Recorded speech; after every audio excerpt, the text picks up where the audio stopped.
Hello guys, welcome to another episode of Diaspora Podcast. Today it is a full house and I am so excited. My heart is full and the house is full. Yes, sir. I've got some very special people in the room. On my side here is my good brother TJ, who is a fixture of the team coming on, and we've got a very special guest, Akua. But before we introduce the guest and get to know a little bit about you, TJ, if you can introduce yourself to our audience. Of course. I'm TJ Tucker, aka Tondorai, hailing from Zimbabwe. That is home for me, second generation. This is my first time coming on the Diaspora Podcast. So There you go. thank you, sir, for having me. You can find me online. I'm making music. Yeah. Always, I am performing all the time in Leeds, Wakefield, London. You might see me here and there, everywhere. TJ Tucker, that's where you find me.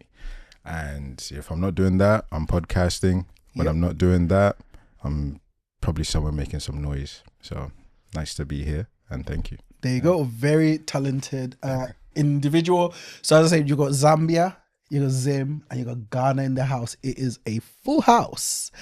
Our dear guest, Akua, welcome to Diaspora Podcast. If you could tell us a little bit about yourself and perhaps just give us a little bit of an intro. Thank you for inviting me here. You're So, my name is Akua. I'm originally born in Ghana and raised in the UK. And my job is I am an entrepreneur. I make scented candles for a living, which is called Zazu Highborn. Mhm. Please check it out. You won't miss it. And I'm just a cute, bubbly person. I love that. Right. We're looking forward to some of that energy and just to hear a little bit about what you're doing. Very interesting. I remember when I'd reached out to you to ask you to come onto the podcast. It was at the time when I was looking for co-hosts, actually. Similar to how I reached out to you, Yeah. TJ. And I was thinking with the platform, it's called Diaspora, which has a Zambian focus. However, it's also a diaspora focus. My goal is to speak to different people from different African countries as well as the wider Black diaspora and hearing their stories, because even though I'm Zambian, I realize that the way I get things done is working in community with people from other countries. Do you get what I mean? So it's almost impossible to be able to get that done. Hence the reason why I was thinking through my research, I thought, you know what, should be a really good co-host on the podcast, because you've got that diversity about yourself, like the multi-heritage, the fact that you've lived in So much Sheffield, right? Right. So and then the other parts that the audience will hopefully get to hear about Irish side, Ghanaian side, and then kind of growing up in Yorkshire. I was like, yeah, this would be lit. But then obviously in speaking to you, I found out that you made a big move. So please, could you tell us a little bit about that and where you are at the moment, that kind of thing.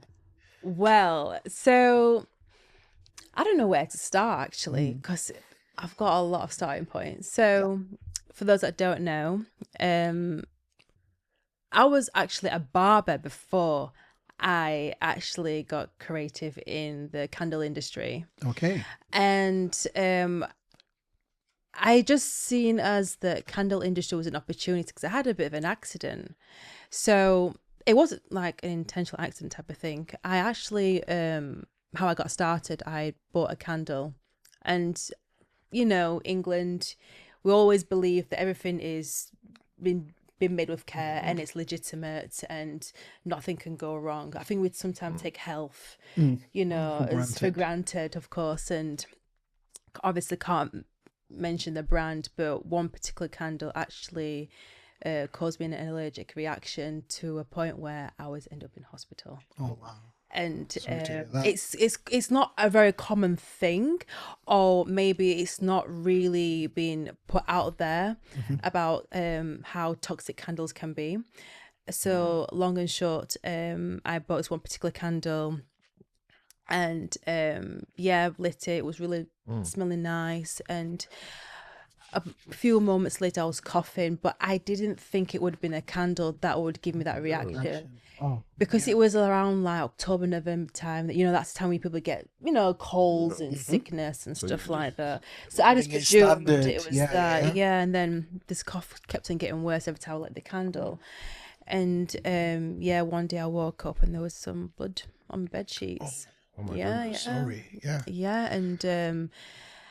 I went to the hospital. Obviously, it was like an infection, an allergy infection, and then they was asking me questions. What do you think was the cause of it? And I'm like, I don't know. I just breathe. So I don't know. Yeah. And then came home one evening, just chilled, and then I just thought, you know what, I really like that candle. It smelled really nice, and I lit it again. But I didn't know. So you're continuing. I love candles. I understand. Oh, right. I'm so locked into the story. There you go. And I really didn't know. Yeah. It's just, and then within like few minutes later, that cough repeated again. It was very familiar, and then I blew it out, and then just kind of forgot about it. And then third time, I thought I was not going to let this go. Gotta have this candle. I've got to get onto this. Product research. And then it's just, and then, light it again. Because I'm so stubborn, you see. Yeah. And then I woke up and there was a little bit of blood on the pillow, and I was like, okay. It must be the candle. And then from that moment, I did so much research on ingredients, where it comes from.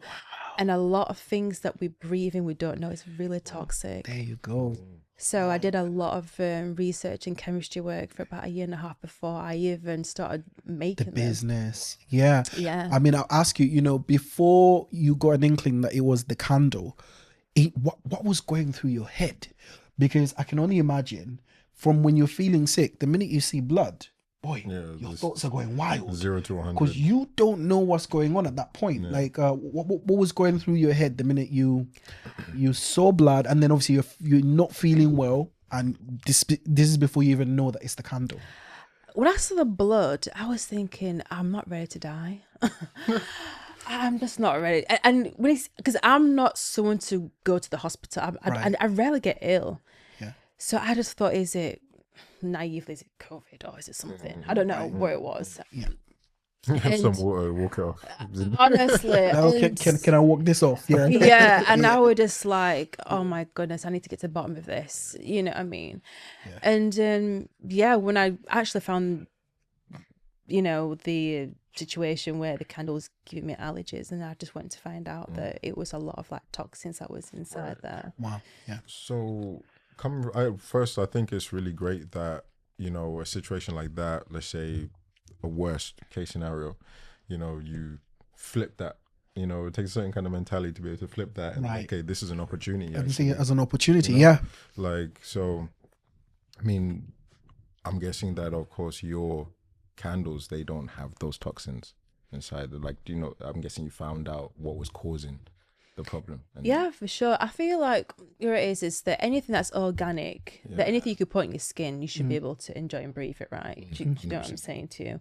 And it was just that a lot of ingredients that it's in the market are very synthetic. Now, each individual you'll be all right with a synthetic candle, or someone like myself that has to have something that's completely organic that will feel comfortable to enjoy the air that you breathe in. It's everyone's each an individual, but the most important is about the safety of your home. Absolutely. It's about the safety of your home. So I did a lot of research and got to find that there's a lot of things that if you knew what was inside it, you wouldn't. Wow. And it's kind of like when you're making a cake, you love, like, I don't know, a Madeira cake, but you'll be scared how much sugar's inside it. It's a kind of like similar scenario. Right. So, and I just didn't want to give up on fragrance. I'm a big fragrance person. Like it's a big thing. I love fragrance, guys. You'll never smell me bad. So when you started researching the product, were you already thinking business at that point, or were you just thinking in terms of something for yourself that is better, that's not on the market? Or what was your mindset, when you started? It was more finding a solution to make me happy. Right. Awesome. To be honest, I'm this type of person. If I love something, there's always an alternative. There you go. There's always an alternative. Right.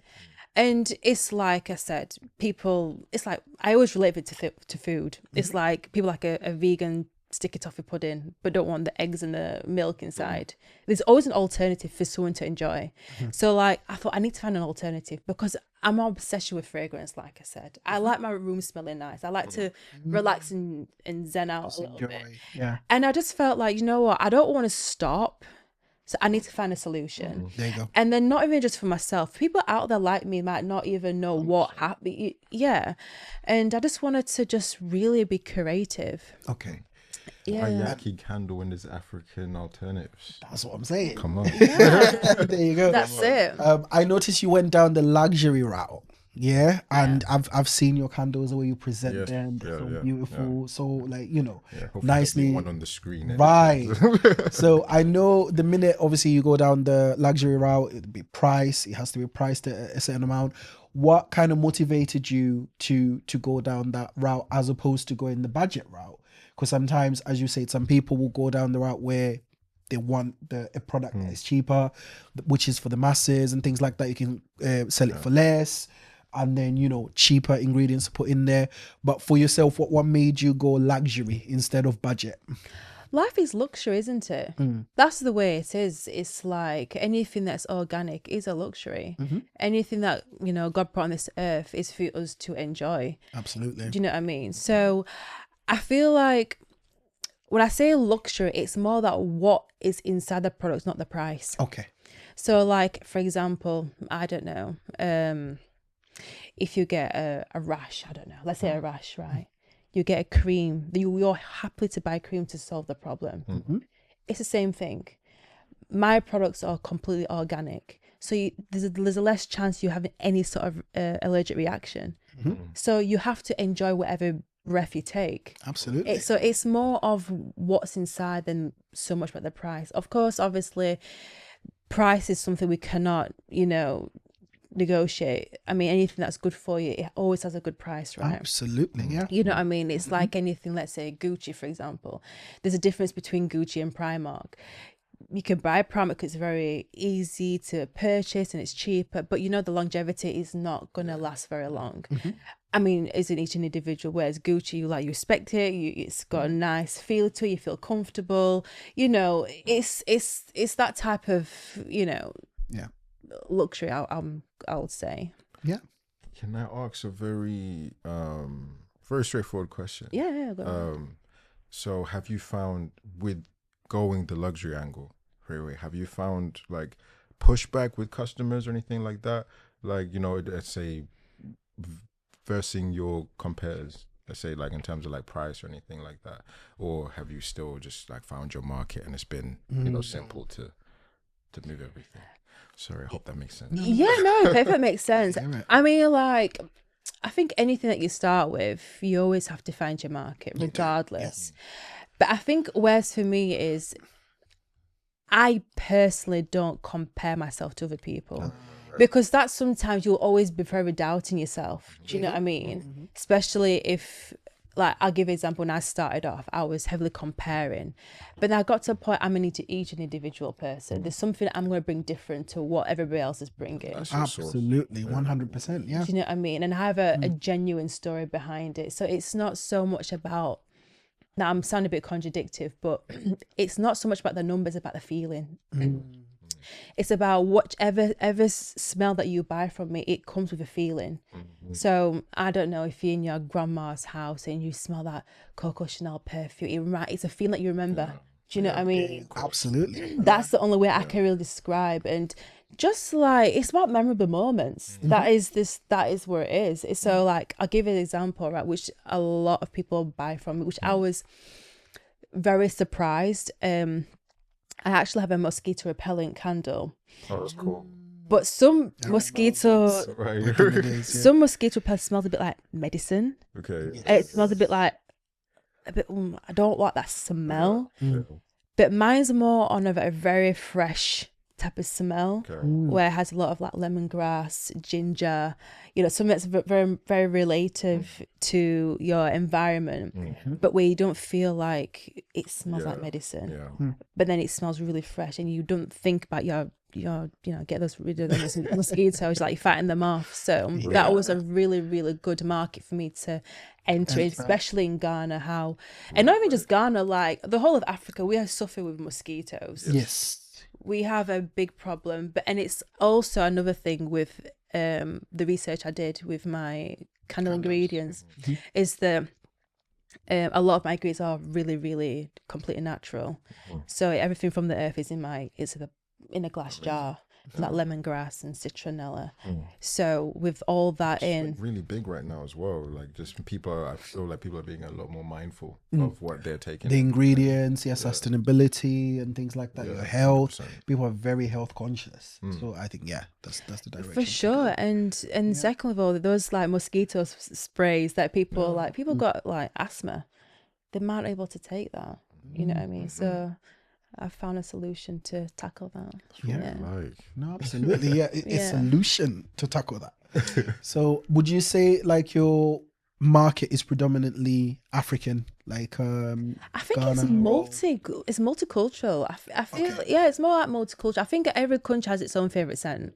That's awesome. So like I can speak for Ghana. They love like some citronella, the citrusy, like the fresh oud. That's but in England it's more like floral and very woody smell. And then I had some few clients from America actually. They like more like a between fresh and lemon and wood basically, which is not very a common scent, but so I think every country has its own smell that they like.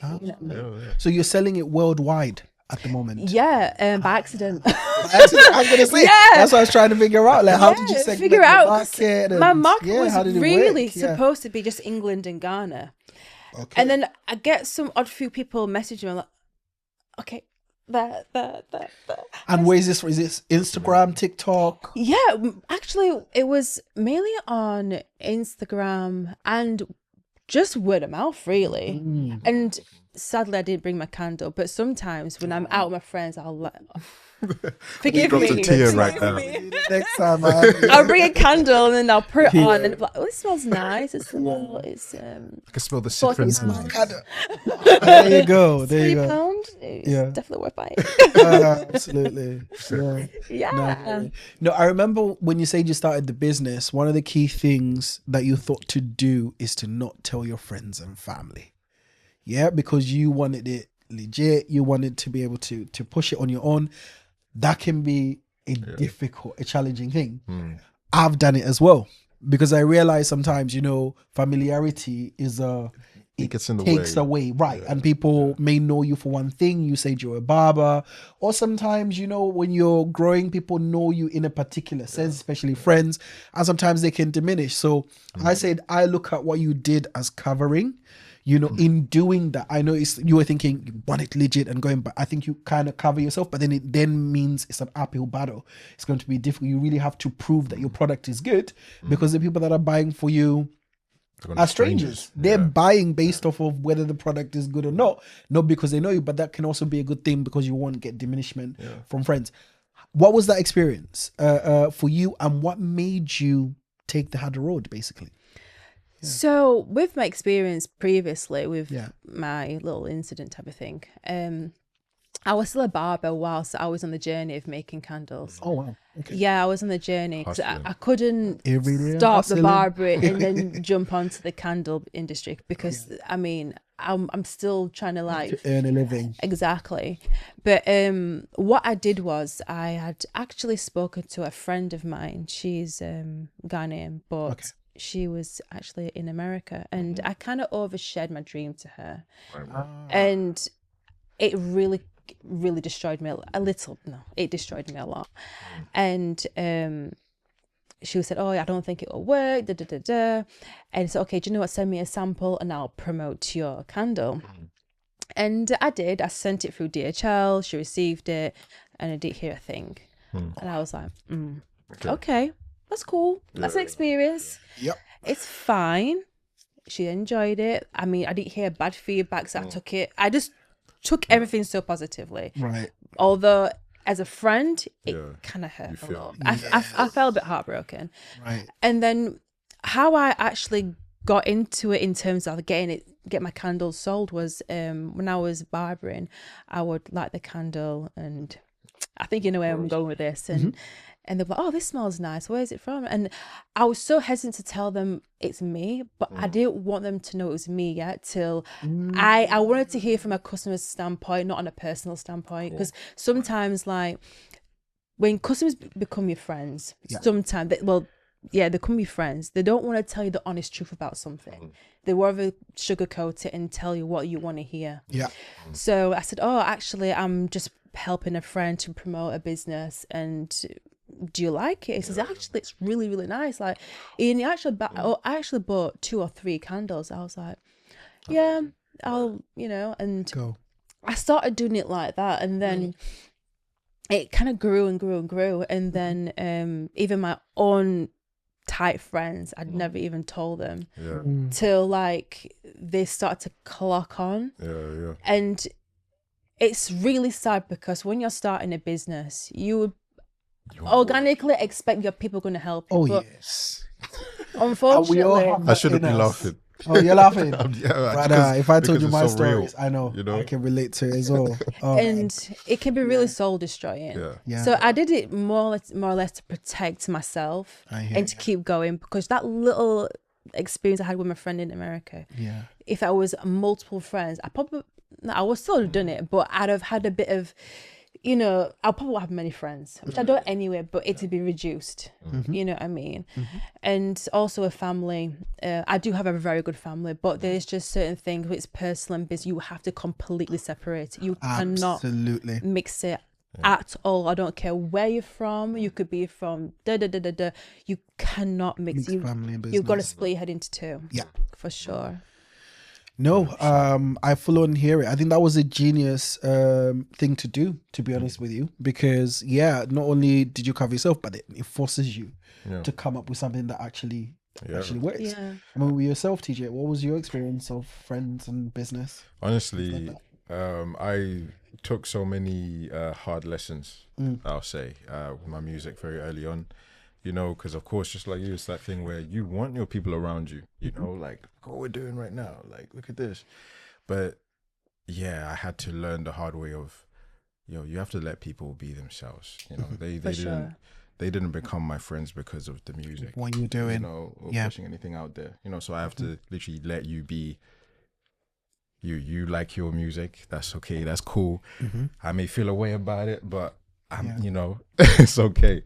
And it was really difficult, kind of taking things on myself and developing. So it was a lot of personal development, I had to do let's say in the shadows, you know what I mean? Absolutely. Honing your craft where no one's looking, no one's watching, you're just doing the sleepless nights and things like that. And as much as I want to show people what's going on and what I'm doing, sometimes people won't understand. Yes. And I don't want that thing of, okay, I'm sharing my vision with you, my dream with you, because you don't understand it, you're gonna pull me down. Absolutely. So it's like you have to protect that. Yeah. No.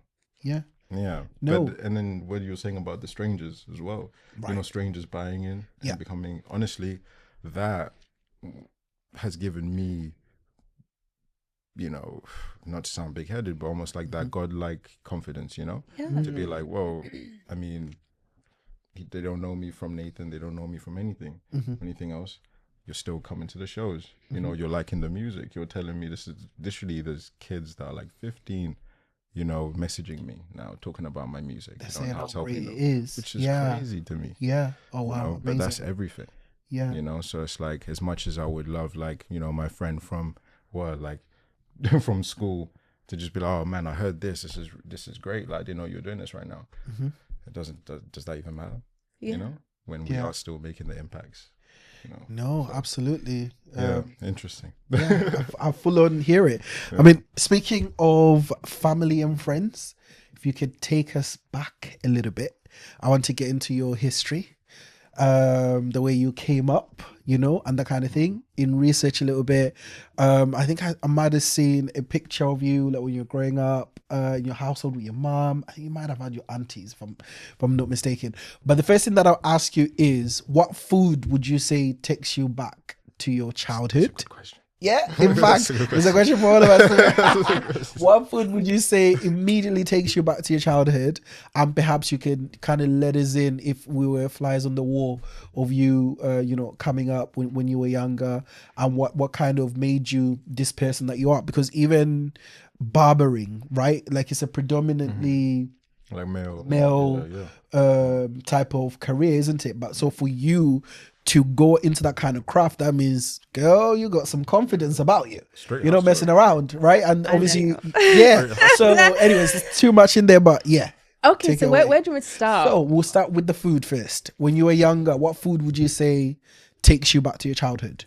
I love fufu. Fufu. I did not expect that one. I did not expect that one. Fufu with what? Like soup with chicken and tilapia. Soup with chicken. Okay. Tilapia. Oh my god. Okay. Yeah, With tilapia, what style? Because it's steamed, there's fried, there's baked. Anything. I don't mind. Yeah. Yeah, I like mine coated. Like, when you coat it and fry it. I love the bake. With it. Yeah. Oh, the bake. Yeah. I mean, coated fried.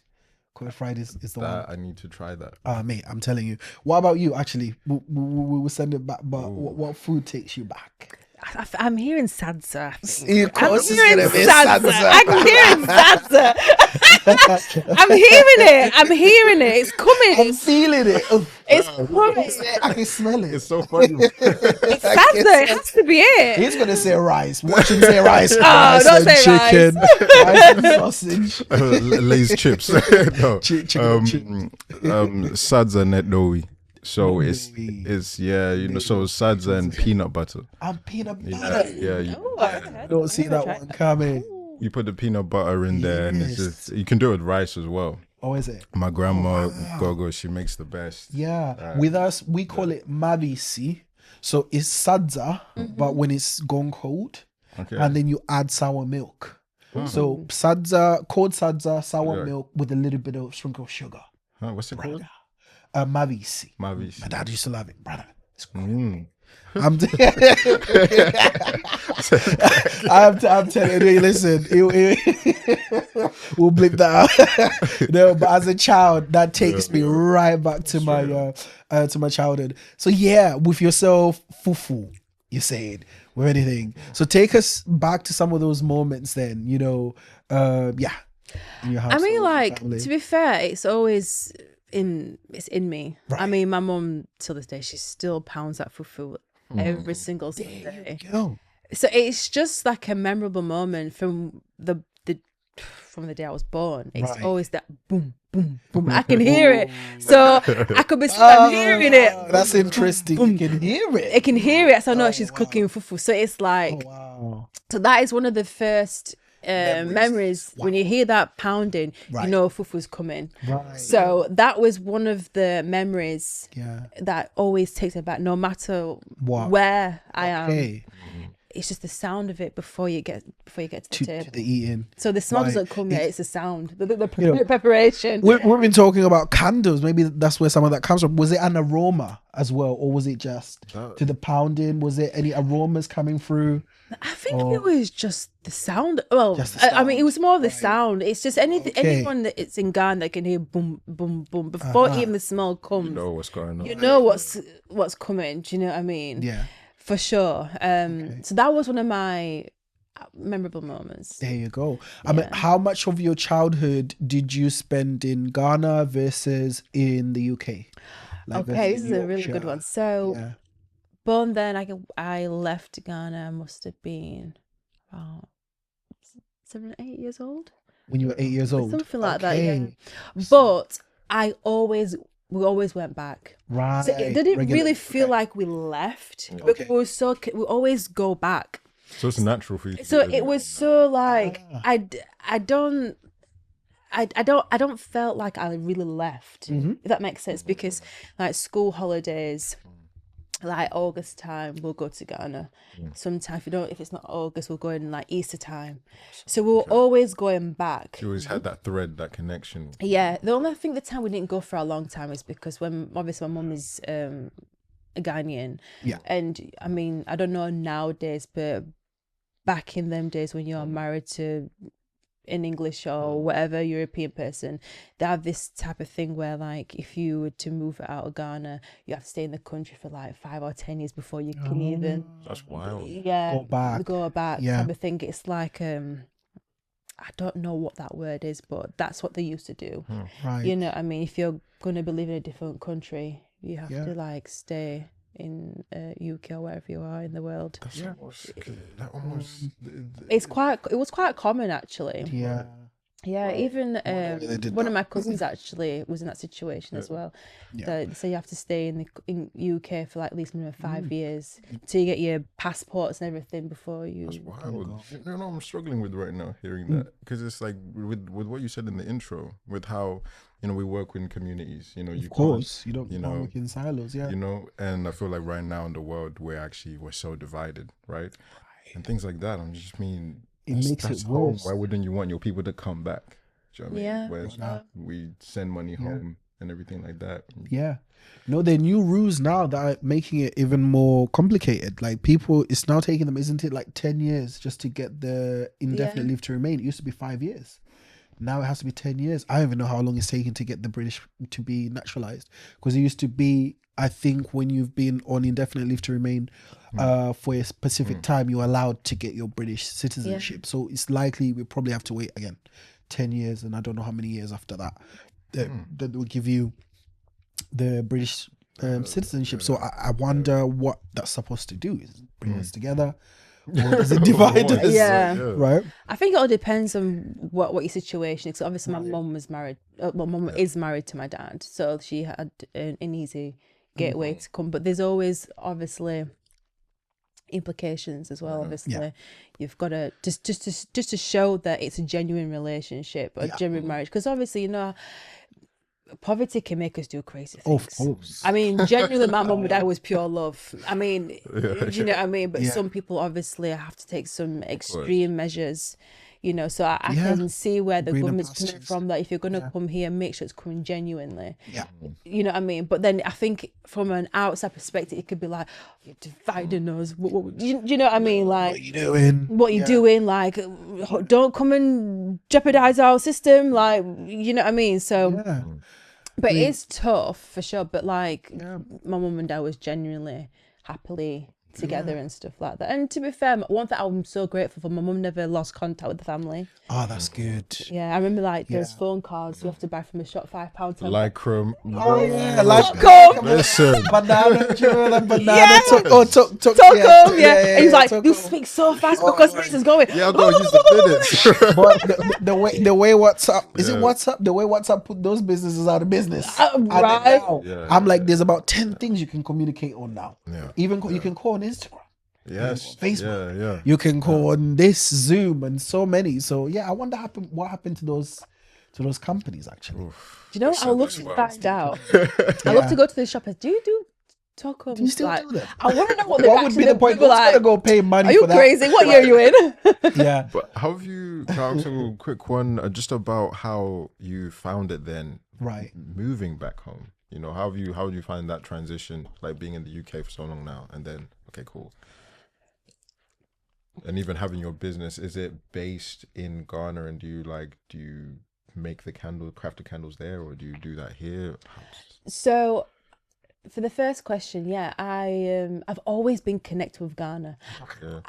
I'm a Ghana-holic. There you I'm go. Ghana-holic. Seems a lot of people are Ghana-holics recently. I'm a Ghana-holic. Have you been hearing about this whole Dirty December? Oh, It's mostly yeah. Ghana, isn't it? We're not going to talk about Dirty December, but I'm saying it's not just you, my friend. It seems quite a few people are Ghana-holics too. But I'm yeah, there you go. Ghana-holic, and there's just something about Ghana. It's just I just feel like it's so humane. Oh wow. Like it's just so humane, and Oh, wow, that's an interesting word, actually. Yeah. Wow. it's so humane, and I just see it to be more of an opportunity there. Ah. And where there's an opportunity, that you can create jobs. Right. You can, and I think it just gives a really good strong foundation as well in Ghana, and not only just Ghana, the whole of Africa. To be fair, that's what I'm standing for. Obviously, locations in Ghana, but I really want to represent Africa. That we have things. It's just people don't see it. I'm sick and tired of that charity thing on TV. I don't know. I saw that today. It really irritates me. Yeah, they had it. I've like flies walking off. The branding is like this. Yeah, no, the branding is not correct, and this is why some people might not have been happy with seeing I Show Speed represent Africa because the way he's represented, and they say apparently is his mum. I don't know how true this is, but they were saying his mum is Ghanaian, and a lot of Ghanaians were quite influential in organizing his tour. But when he went there with the mind to really showcase the beauty of Africa, even the parts that are underdeveloped. So because parts are underdeveloped doesn't mean that they are in activity. So he was really doing all the effort, showing all the interesting parts. Even in Zambia, he went to Victoria Falls. Each part that he went to, he wanted to showcase the reality of people, of the people there, and it was breaking a lot of misconceptions. And people were like, "What? Africa is this lit?" And in a lot of parts of Africa, there's so much culture, there's artists, music, festivals, all kinds of things. Right. Well. So the picture that he painted, it really broke the narrative that they like to push, about hungry children and send money. But the people that are in that business, they're not gonna like that because you're showing parts that they don't want you to show. So. Yeah, I mean, there's so much going on in Africa. Yeah. It really is. We have a lot. Yeah. I mean, it's quite sensitive, but Africa feed the world. There you go. We really do. With our resources, right? And our minerals. Yeah, with everything like gold, timber, cocoa, and field culture. Yeah. We do feed the world. We do. We really do. It's just not broad enough in that there's not much people talking about it. You know what I mean? And I'm so grateful for I Show Speed, to be honest, because I've been saying it, but some people don't. I don't know. You don't hear it, but for him to come from America, right, to come to Ghana and not even just Ghana, other places in Africa, and go on live stream. That melts my heart. Absolutely. That really melts my heart. And that just made me sit down and quietly not have to talk anymore. Yeah. Look at this. I'm like, I show speed. I show you love. Right. And you can see the genuine love that he has for the continent, man. He was enjoying himself. And the brother was eating. Yeah, boy. Everywhere he went, he was just eating. African food is so nice. Oh my God. Everywhere he went, he was just eating, but he genuinely was having a good time. And what you said, there's an interesting word you used earlier, human. Right? When you human, and that's another thing. There are people that don't want to humanize us. So when you looked at as a specific thing and as something to be felt sorry for, then it's justifiable. Certain things that can be justifiable. But when you're humanized and your powerhouses with resources, with cobalt, with gold, with copper, listen, that's a problem for some people. Right? Whereas there's opportunity really in Africa to do business, really good business, especially even in Zambia right now. You have a look. There's so many opportunities that are coming up for people to do some real serious business, not charity, not borrowed money that you can't pay back. Business. Do you get my point? So this is inspiring me right now to ask something. Just like almost like a manifesting. There you question, go. Right? We're masterminding right now. Masterminding right now. Yeah. So imagine you have there's no limits, no holds barred, right? What's the vision for you for, business wise, everything that you're doing right now? Where do you see yourself taking it? There you go. My brand is called Zazu, right? Yeah.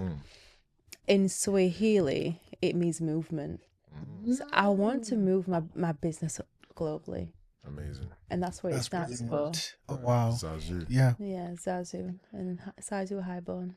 That's it. Yeah. Wow. Hey. And what made you name the business that? Like, where was inspiration for that? You know what? A lot of people ask that question. Right. So a lot of people think it's from The Lion King, which it's... That was my head. Yeah. Who thinks it's Lion King? It's from The Lion King. Boy, there's already some stuff about The Lion King right now. It's like, But it's actually not. Although I'm a Lion King fan, Yeah.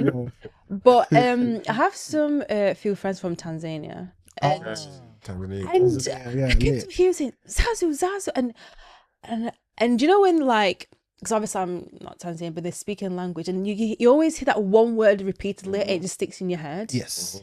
And I was like, what does Zazu mean? And then it was like movement. I thought, oh, that sounds nice. Oh, it means movement. Yeah. And I thought, brilliant. that sounds nice. I thought, okay, I like that. Uh-huh. Because we always move around. So I want my candle to move the smell around and move it. Yeah, so to move around the room, the aroma. and everything. And then it moves around the man. So it moves from great, my lab to someone's office to someone's, Yeah, that is some forward thinking right there. Yeah. Do you get what I mean? So that's how we're actually. So I'm just moving along with my candle journey. And gradually taking over the world. Nah, that sounds brilliant, man. I mean, since you've been back, how long have you been back in Africa? So I left officially. It was last year, September. Last year in September. So since you came back last week. Yeah, and she's at the pod, mind you guys, all the way from Ghana. I think it's our first. I know Diaspora Akua, our first intercontinental guest, straight from the motherland. Right, coming through to the pod. So I think it's spiritual in itself. So we really, really appreciate that. So since September, when you've come back, that's the first time you've come back to England since September. Oh wow, cool. Yeah. Okay. Wow. Yeah. Did you? You know that because we were talking about the weather beforehand. I'm just gonna you were dipping in. I'm gonna jump right in there because that's something for me. I struggle with with all of just. I feel like the weather is just temperamental over here. Very temperamental. Yes. Definitely. 5 seasons in one day. Yeah. In 30 minutes. Trust me. You know what I mean? I know we're inside right now, but so like I was so envious when you was like, okay, yeah, you moved back home, and I was like, the first thing that was in my head was, I bet you just, I bet it's the weather. You must be loving. I bet you love the weather. I bet you're good back home right now with that. Like, is there bits of the UK that you missed, like when you left, or? Yeah, do you know what? It's like Ghana is very humid and it's very hot. Right. But when I touch back to the UK, the first thing I like is that fresh, clean air, like going through my. It's that. That is only in the north, guys. Well, yeah. Or the fresh clean air. Yeah, that's the thing I did miss. Why are you saying about the south? I am from down south. I'm a southerner. You are from I'm a southerner. This is based off life experience. Okay. I was gonna say you're gonna get us some heat, but you're from there, so yeah. This is okay. Come for me. Don't come for Isaac. Don't come for Akua. I'm from the north, so yeah. I would say it was more like the first like moments of like landing the fresh, clean air. Right.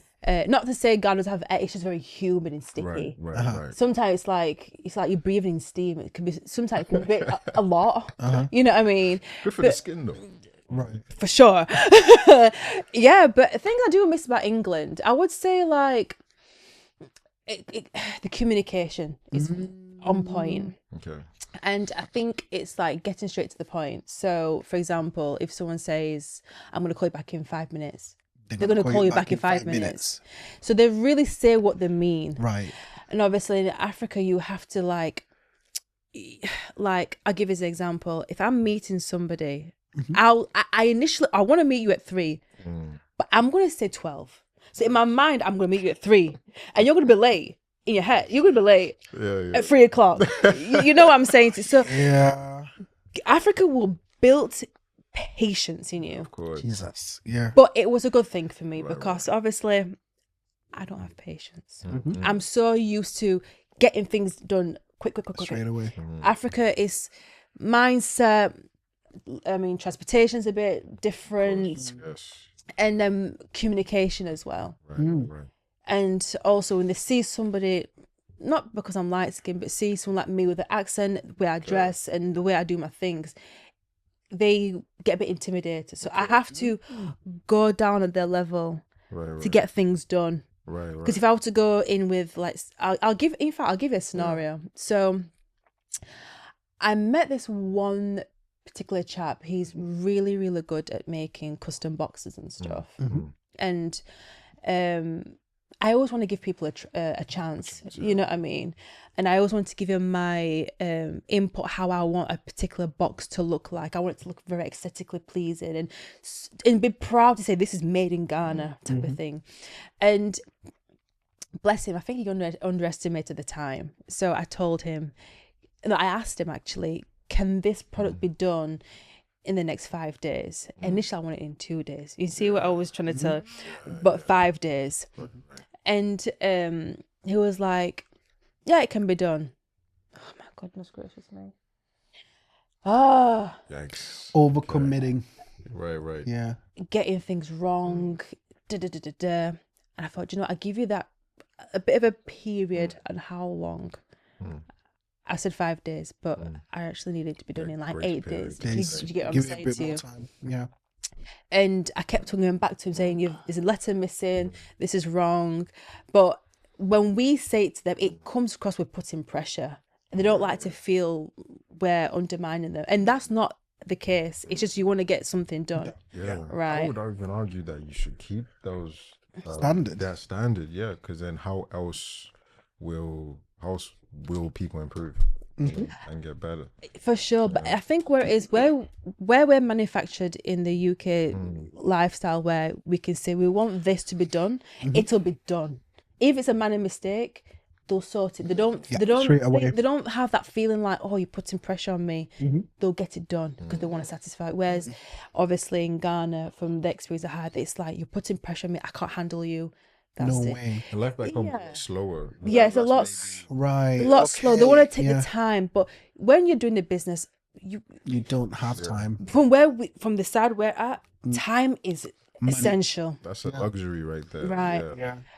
However, he did a very good job, and he really coped with me. He did a really good job. He did a really, really good job, and that's the thing I do miss about England. Is like X, Y, and Z.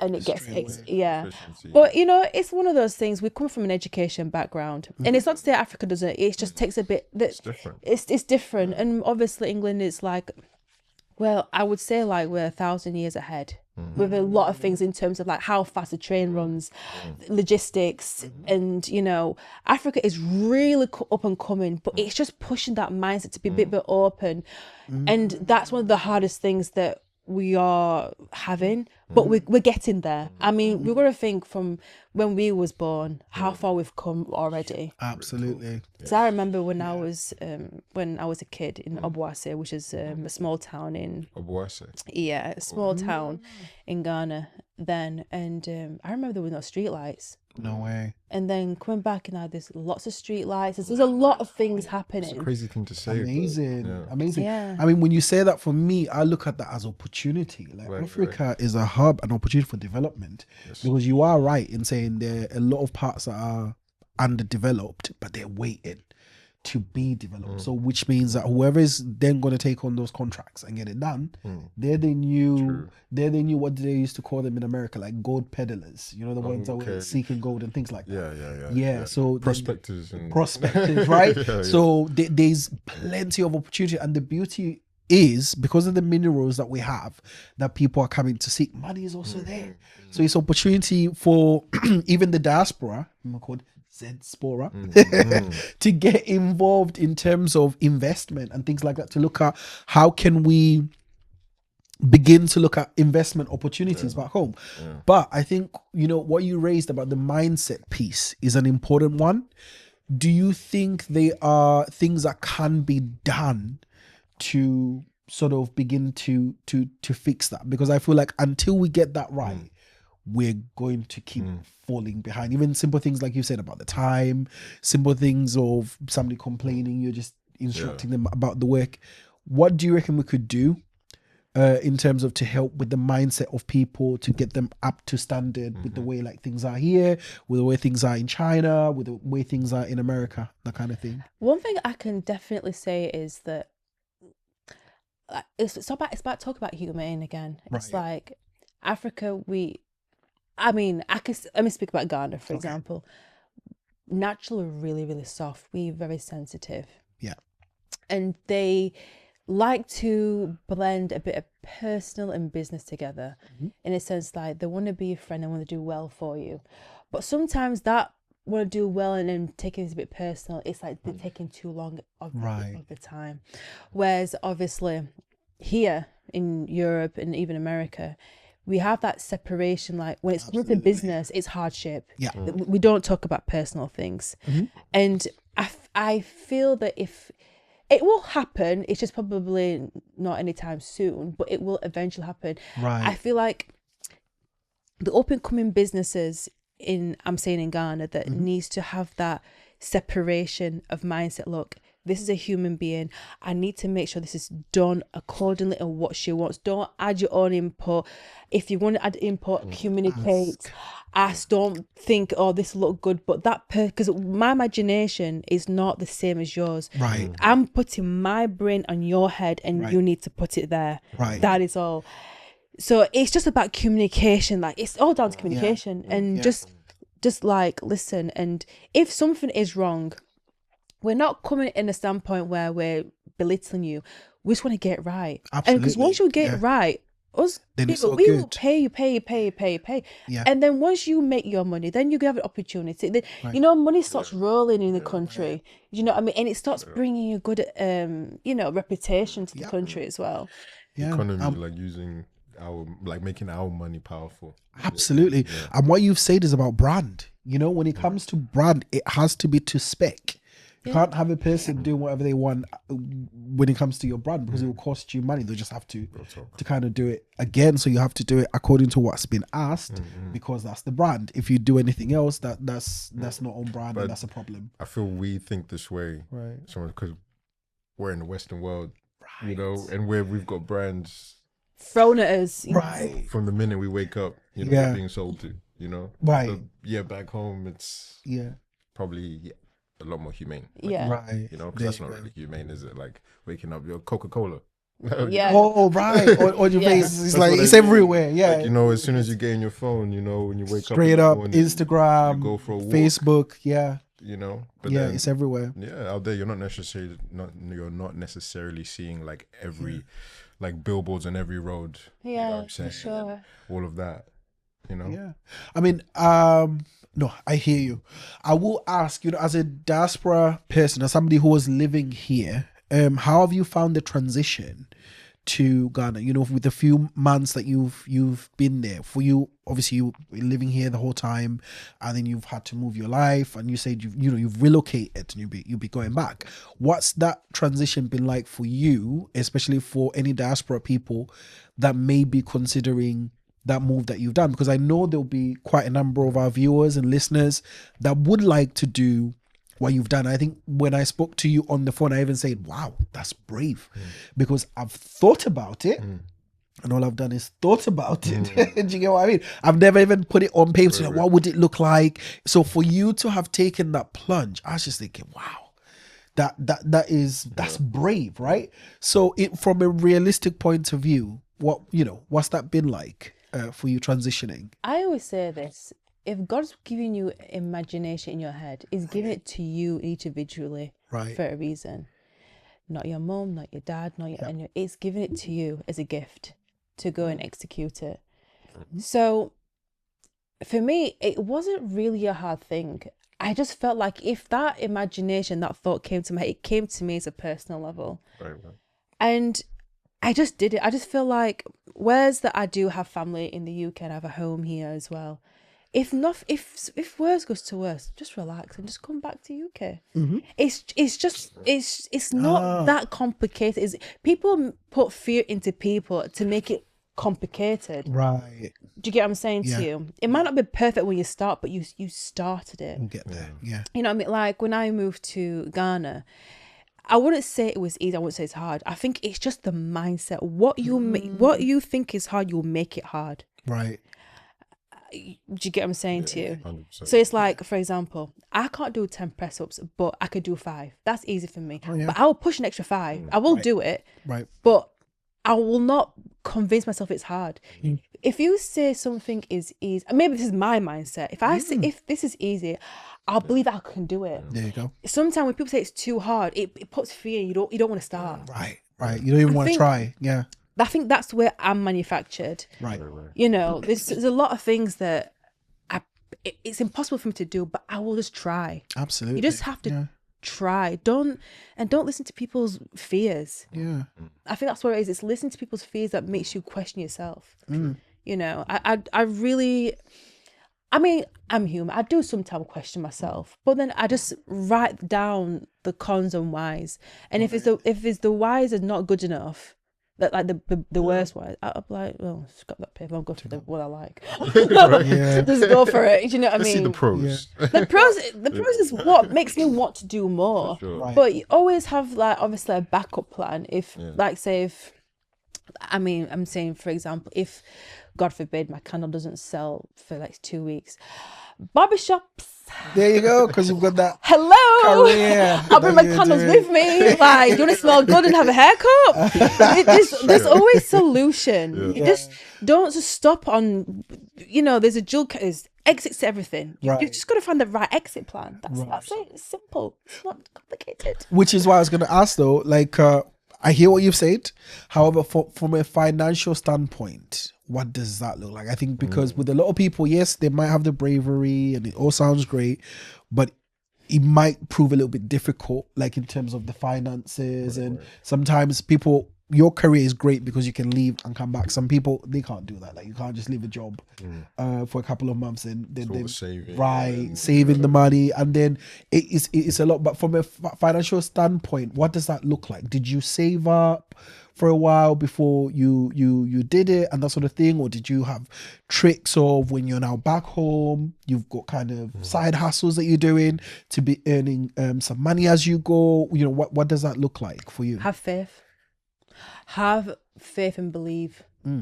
I started, okay, I'm going to say with a candle, I started with £100. Wow. I wasn't broke, but I started small.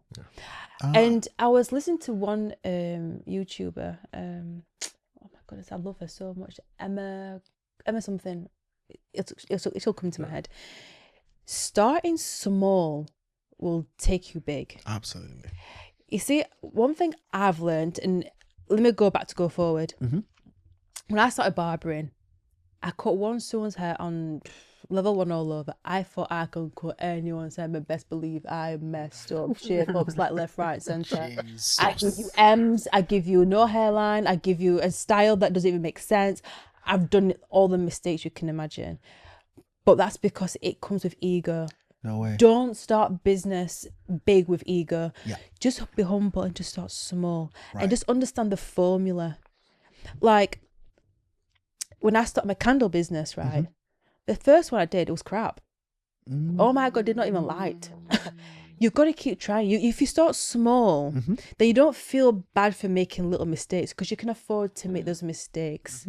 But if you were to start big, you're going to make a lot of financial mistakes. You're going to make a lot of mistakes in general. And it's going to put you off. So I actually started with £100. And then the first £50 of a loss and the first £50 that from the £100, I made profit. So like, I'll give you an example. Remember that out of the £50 loss was basically the materials that I had. It was more of the materials I was using to make the candles wasn't it wasn't working out. It wasn't smelling, even though it was organic. It's just like ratios and chemistry, it just was not working. And then I thought, okay, cool, that's fine, it is what it is. But then the next batch of the £50 that I used out of my own pocket, it was good, I liked it. I used to take that one little sample, took it all. It's been that black candle. It's been East London, West London. It's been everywhere. Scotland. It's been everywhere with me. Product testing. And then my first ever candle I sold, I think I sold it for like £25. Oh wow! £25 I sold it for. The first one. My first one was 25. No pun intended. That is lit. But I took had more losses than that one for sure. But the thing about, you're gonna have step backs regardless. I mean, I lost £50. Yeah. It didn't hurt me. but you know, it's a lesson. You've got to. I Charge it to the game. I can't stand when people say I'm going to start a business, I'm going to make it millions in a year. If that is, I need to talk to you, but you don't. You have to start small to understand the formula, because I tell you, business will humble you real quick. Oh yes. I've been slapped by Zazu Haibu. I tell you, I have been slapped left, right, center. There you go. So what keeps you going? Like through those things? From what I started, the reason why I started, that is what keeps me going. And I think as well, I don't look at competitors like what things look like. I just look at how they market, the formula, how they structure the product. I'll give you an example. There's like Gymshark. Is it Gymshark? Gymshark. You see how they start. If you look back how they started, where they are. Oh yes. You have to go look at the Come a formula. long way. Yeah. Look how they got there. Right. They'll never reveal, but you just have to take some tips and tricks. There's always something. There's always something. So it's just about just watching how they do it, not what it looks like. You know what I mean? Back in uni, one of my lecturers used to say, "Stand on the shoulders of giants." You know, calling that, Absolutely. like, look at what the others are doing right there and just see what you can add to your game. Right. You don't have to be original. Absolutely. Just tweak it, make it better, and there you go. Absolutely. It's like, for example, like, it's not a brag, but do you know a candle that sells insect repellent candle in the UK? Yeah. No. That's the point. Yeah, that's a key selling point, right? Like anti-repellent, so it repels mosquitoes and things like that. That's amazing. And Africa, it's throughout the year. Yeah, True. It's throughout the year. Absolutely. Mind you, before we even forget, where can they get your product? Is it like on site, like a website, so that we remember that? At this very moment, my site is actually in the development moment at the moment. Okay. So? But you can follow me on Instagram and TikTok. Right. Yeah, so absolutely. So where they're following you? Yeah. Mostly TikTok. No, but what's the app? What's the app? It's Zazu Highborn. Just Zazu okay. Highborn. And how do you spell that also? Zazu is ZAHZU and then underscore Highborn. Right. Highborn. Yeah. There we go. Man, you know what? We're definitely gonna need a part 2 to this, for sure. Because it's like the more we're talking, the more questions I can think. But just thinking time conscious and that kind of thing. But I think that there are a number of things that we definitely would like to get into with yourself. So it would be great to to have you back on the podcast and ask you those questions. But before we bring it to a close, I wanted to ask you, like, if you were to speak to the diasporans like ourselves are in England that are kind of like, oh my God, maybe they're fretting, they're considering moving back home to Africa, they want to do business, take advantage of opportunities. Pretend you were speaking directly to them. What would you say, to them right now? I would just say it's like your dream come to you for a reason. Right. And you just have to follow it through. I always say, like, your dream belongs to you. Right. And just follow it. Just lead and go with it. Right. And just, there's certain things I always say to people that if you have something that's so important to you, there's not everyone you can share it with. Absolutely. But actions will bring good people to you. Right. For sure. That was one thing for sure. Like, the friends that, again, I thought there was friends. They didn't show up the way you needed them to. The customers are actually my best friends now. Oh, amazing. Although I do have 3 solid friends that knew my business from the start to the very where it is now. To you 3? Yeah. 100%. Yes. Hope they supported. Oh yeah, they've supported way and beyond, and I can't. I'll never forget them for sure. But just obviously be selective of who you allow in, and just follow your dream. That's all that I can really say. Just follow it. I think that's beautifully said. Yeah. That's poetic. Yeah. I was taken away right there. Right. That was so nicely said. Honestly, like, I think even like talking to you today, like, it's been great. I feel a little I've been motivated You know, so I'm in a sense of being, I think what I took from this conversation personally is like just being resilient, you know? Absolutely.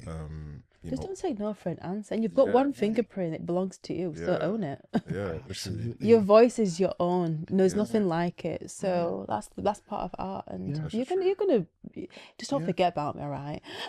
Just don't forget about me. I need a candle. Don't worry, I'll make you move that kind of. Listen, I spend a lot of time in music studios and they do not smell great, so that would be great too. Don't worry, Zazu's coming your way. Right. And I was saying, as will buy, right? Exactly. I always say the greatest form of support is not just saying, it's actually buying, right? So for me, I'll be more than happy to actually buy thank you so much. one of the candles. And if we like it, because even there, I've got one, probably got that from like TK Maxx or something. I'd much rather bought it, from you. And that kind of thing. So we want to see Zazu Highball and TK. Right, Zazu Highball. Man, that name's so sick, bro. Come on. Zazu Highball. Yes. Thank you. Just saying it more time so they know where to go. Right. And they know what they're saying. But yeah. I mean, is there anything that we haven't asked you that you might have wanted us maybe to touch on briefly, or You're a really good podcast, I will say. But definitely, you're really good. You just filled all the questions.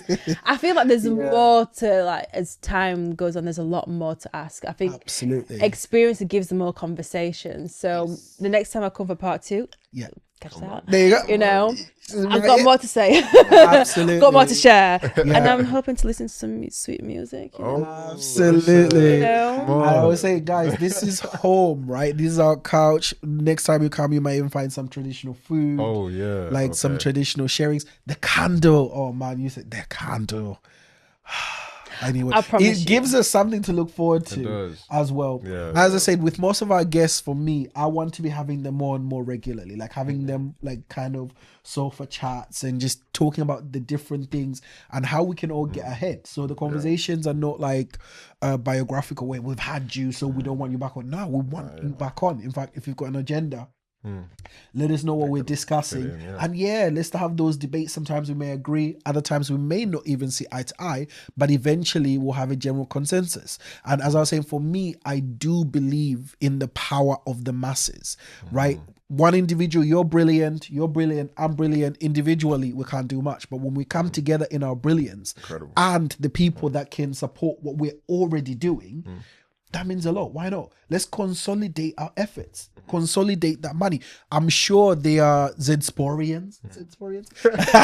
There are diaspora Africans that need candles. There are diaspora Africans that listen to music. There are diaspora Africans that listen to podcasts. So because you already do that, buy into us, you're supporting the cause. Do you get what I mean? Every other community does that. So I'm really big on that, and I'm really going to be advocating, pushing for that, pushing for people like yourself, businesses like yourself, and we really do want to see you flourish. We want to see you succeed, because you have an amazing product from what I could see on Instagram, and then the story as well is quite lit. So I know it will resonate with quite a few people, that kind of thing. I just want to say I'm so grateful for the invitation of being here as well. I'm really grateful for that, and honestly, it's a really good podcast to be on as well, because it comes with authentic conversations and the reality about it as well. And we give the raw insight what actually really goes on, not what people see on there you go TV and stuff like that. This is we're the real people that have been there, that are living it, here, experiencing it, for sure. And Africa it's everywhere. You can't take Africa from the person. That's one thing, but you can take out the country. But we'll rep you. And these are our people, guys. Even the vibes, man. I've loved the vibes. It's been really just cool. for everybody bringing it. You guys have shown up with integrity, honesty, and you've really brought it. So I appreciate that. You say Africa is in everything. It's in these mics. It's in Congo. Congo is probably in that.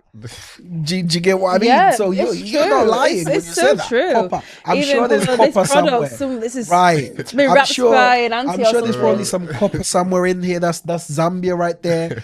Do you get what I mean? And that's the whole point. Celebrating our people, but it's not just celebrating for the sake of celebrating. It's celebrating people that are actually doing things. Celebrating people that are taking risks. Because what you've done, as you've said, it's a risk, but you've taken it. Us starting this platform, it's not easy. We have pushback and whatever. It's a risk, but we're out here doing it, and then masterminding with other people that are pushing and that are daring. That's the key thing to say. We're out here daring, and we love darers. Let's have more of that, and through these dialogues, let's see how we can not only build ourselves up, but build up the continent. And you are ahead. I was gonna say, yeah, you're ahead with what you're doing, leading by example, which is great. And I really am hoping that this podcast is going to go towards motivating or encouraging a person or two moving forward, and I'm sure it will. So carry on with everything that you're doing, and we really are looking forward to having you back on to the podcast. Sure, definitely. Yeah. Definitely. I'm 100%. very excited to come back again for sure. Right. Actually, one of the best podcasts I've been on. It's like I Really? really feel like I'm at home with my Chill, brothers, having a just conversation. chilling. Yeah, it's actually nice. Like you don't really get many podcasts like this. So That's I'm very grateful. very intentional, because I think even with TJ, I was saying to him, look, we've done the formal. Of course, we do homework. You know, on our preamble call, we were like, what, 45 minutes, just me finding out a little bit about you. Had questions written up. The questions, I think just knowing, but the importance, I say, the vibes are just as important. Do you get what I mean? Just getting that synergy, and then the relationship beyond that as well, and seeing some people that you may know that you think will be good for the pod, bring them on, let them showcase, let them highlight, let them tell their stories. It's not all about entrepreneurs and business people. It's just about people with inspiring 100%. stories to tell that will go towards either motivating, edifying people of the diaspora, like the African diaspora, Zambian, Zim, Ghana, and everything else. Oh, as always, we are Diaspora. This is new merch, the t-shirt, yeah, there, and this is a Diaspora t-shirt, mind you. First time wearing it. We're Diaspora everywhere: Instagram, TikTok, YouTube, and on Facebook as well. TJ, right. where can they find you? You can find me at TJ Tucker HND, literally on all platforms. There you go. That is that. Yeah. And Zazio Haibo on TikTok and Instagram. Yeah. For now. There you go. Right. Diaspora everywhere. Isaac Speaks on Instagram, guys. This has been a brilliant pod. We shall catch you in the next one. Cheers. Bless up. Yay.